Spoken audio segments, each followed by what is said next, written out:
تحریکیں جو ہیں اس میں بہت کچھ، ایک تو پازیٹیو اثر نکل چکا ہے، وہ باقی ہے، وہ ختم ہونے والا نہیں ہے، کہ کچھ صدیوں کے انحطاط اور زوال کی وجہ سے ہم سمجھ بیٹھے تھے کہ اسلام بھی بس ایک مذہب ہے، اب ہم سمجھتے نہیں، اسلام دین ہے اور یہ غلبہ چاہتا ہے۔ لیکن یہ تحریکیں سب کی سب ناکام ہوئی۔ اس کی دو وجوہات ہیں، ویسے میری کتابوں میں تفصیل سے بحثیں ہیں ان پر۔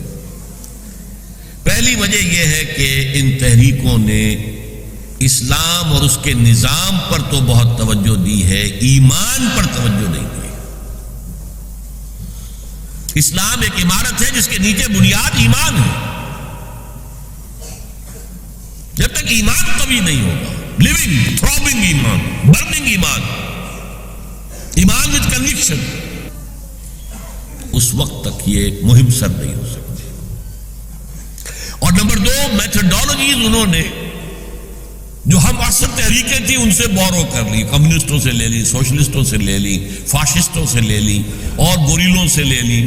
یہ ساری جو ہے بوروڈ میتھڈالوجیز ہیں، حالانکہ اس میتھڈالوجی لینی چاہیے تھی سیرت محمد سے صلی اللہ علیہ وسلم۔ ان دو غلطیوں کی وجہ سے یہ ساری تحریکیں ناکام ہو گئی۔ اور اب ہونے والا کیا ہے؟ بہرحال یہ جو دوبارہ پھر مسلمان جو ہے ابھریں گے، اس میں پہلا سبب کیا ہوگا کہ کسی علاقے میں، عجمی مسلمان علاقے میں خلافت علی منہاج النبوہ قائم ہو جائے گی۔ میرے نزدیک پاکستان اور افغانستان، میرا گمان ہے واللہ عالم، میں نے کہا تھا ان باتوں میں اختلاف کی گنجائش ہے، یہ کوئی میں قرآن و حدیث کی روح سے نہیں کہہ رہا ہوں، لیکن جو میرا مشاہدہ ہے افغانستان کی تقسیم ہو جائے گی، پختون حصہ جو ہے پاکستان کے ساتھ ملے گا، اور یہ یہاں پر وادی سندھ، جس کو اقبال نے کہا ہے کارواں زی وادی دور و دراز آیت برو، اس جہاں پر خلافت علی منہاج النبوہ کا نظام قائم ہوگا اور یہاں سے فوجیں چلیں گی، نمبر ایک۔ نمبر دو، عرب کے ریگزار میں 15ویں صدی کے مجدد کا ظہور ہو جائے گا۔ مہدی کو ہم مانتے ہیں مجدد، شیعہ مانتے ہیں 12ویں امام جو چھپے ہوئے ہیں، ان کے امام معصوم جو ہے 12، ان میں سے آخری جو ہے وہ چھپے ہوئے ہیں غار میں 1200 برس سے، اور وہ ظاہر ہوں گے۔ یہ ان کا عقیدہ ہے، ہمارا نہیں ہے۔ ہم سمجھتے ہیں جیسے ہر صدی میں اللہ مجدد بھیجتا رہا، اسی طریقے سے میرے گمان میں 15ویں صدی کے مجدد جو ہے وہ حضرت مہدی ہوں، ان کی حکومت جا کر یہ فوج قائم کرے گی، عربوں میں دم نہیں ہوگا۔ وہ اپنی عیاشیوں کی وجہ سے بالکل کھوکھلے ہو چکے، دولت کی فراوانی اور عیاشی۔ یہ بھی سننے میں آتا ہے دروغ برگردن راوی کہ اگر کوئی فوجی قافلہ ان کا چل رہا ہوتا ہے تو وہ بجائے ٹرکوں میں بیٹھنے کے وہ اپنی کاروں میں بیٹھ کے ساتھ ساتھ چلتے ہیں، وہ ٹرک خالی چل رہے ہوتے ہیں۔ ٹرک کی سختی جو ہے، سخت سیٹ جو ہے برداشت کرنا ان کے بس کا روگ نہیں ہے۔ بہرحال یخرج الناس من المشرق یطیعون للمہدی، یعنی سلطان اس کی حکومت کو مستحکم کرے گا۔ پھر حضرت مہدی کی طرف سے شروع ہوگا معاملہ جہاد، اور یہ سارا جو ملک چھوٹ ہم مسلمانوں کے ہاتھ سے نکل گئے تھے یہ واپس لے گیا۔ اب جو ہونے والا ہے نمبر ایک، فوری طور پر تیسری عالمگیر جنگ جو سر پر کھڑی ہوئی ہے، آرمگڈون جسے وہ کہتے ہیں بائبل کی اصطلاح میں، اور الملحمۃ الکبریٰ یا الملحمۃ العظمیٰ یہ حدیث کے اندر کہا گیا ہے۔ متفق گردید رائے ابو علی بارائے من،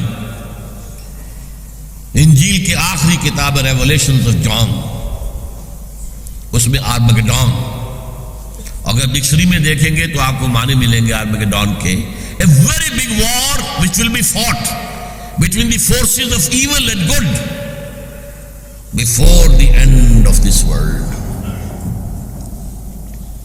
اور اسی کا ذکر حضور نے کیا، بہت بڑی جنگ ہوگی، بہت بڑی جنگ ہوگی، مڈل ایسٹ اس کا میدان بنے گا، اور اس جنگ کے اندر عربوں کا شدید نقصان ہوگا، شدید نقصان ہوگا، شدید نقصان ہوگا۔ تہس نہس ہو. حضور نے فرمایا کہ ایک باپ کے اگر 100 بیٹے ہوں گے تو 99 ختم ہو جائیں گے، ایک بچے گا. یہ حدیث ہے. کتاب الملاحم پڑھیے. یہ ملاحم کسے کہتے ہیں؟ لحم، گوشت کو کہتے ہیں. جنگوں میں کیا ہوتا ہے؟ گوشت کے ٹکڑے اڑتے ہیں. اسی طرح ملحم کہتے ہیں عرب، سعودی عرب میں آپ نے دیکھا ہوگا قصائی کی دکان جو ملحم ہے، گوشت لحم جہاں پر کاٹ کاٹ کے بیچا جاتا ہے، ملحم.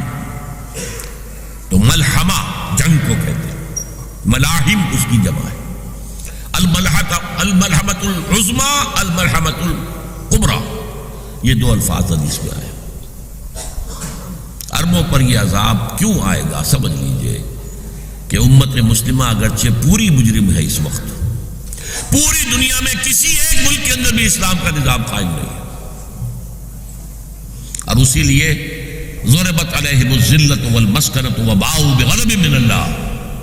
آج ہم اس عذاب میں مبتلا ہیں. میری کتاب موجود ہے اس پر، سابقہ اور موجودہ مسلمان امتوں کا ماضی، حال اور مستقبل ہے. آج کیوں ذلیل کہ کل تک نہ تھی پسند گستاخی فرشتہ ہماری جناب میں. اس کا جواب یہ ہے، ان میں سب سے بڑے مجرم حرم ہیں، جن کا جتنا اونچا رتبہ ہوتا ہے اتنا ہی پھر ان کی جرم کی سزا بھی سخت ہوتی ہے.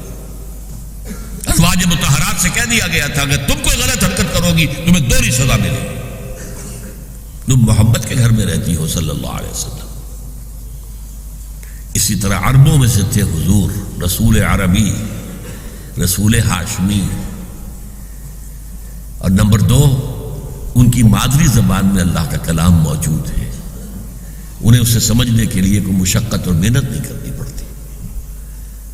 پھر بھی مغربی کولونیل کا بستر جیسے جیسے طے ہونا شروع ہوا اور عرب ممالک آزاد ہونے شروع ہوئے، کسی نے ماسکو کو قبلہ بنا لیا، کسی نے واشنگٹن. اسلام کو کسی نے اپنا قبلہ نہیں بنایا.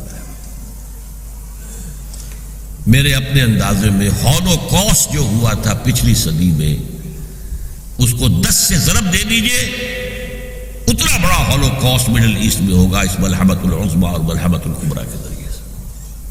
بہت برے دن آ رہے ہیں، بہت برے دن آ رہے ہیں، بہت برے دن آ رہے ہیں. البتہ اس کے بعد پانسا پلٹے گا. اس پانسا پلٹنے کی کیا وجہ ہوگی وہ بھی میں آپ کو بتا دوں.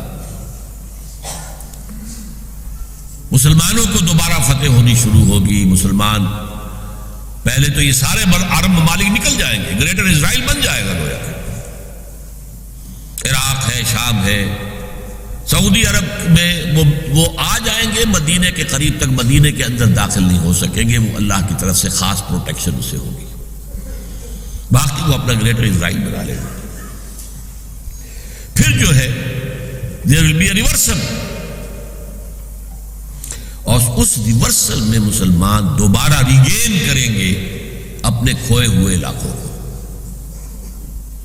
اس میں 3 واقعات کو ذہن میں رکھیے.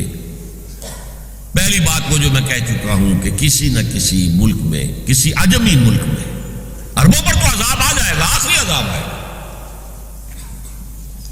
عجمی مسلمان ملک میں، نظری طور پر ایران بھی ہو سکتا ہے، افغانستان، پاکستان، اور کسی درجے میں بھارت. وہاں بھی تو آخر 20 کروڑ مسلمان ہیں. لوگ 18 کہہ دیتے ہیں اور وہ 12 بھی کہہ دیتے ہیں کہ 20 یا 25 کروڑ مسلمان بس رہا ہے ہندوستان کے اندر.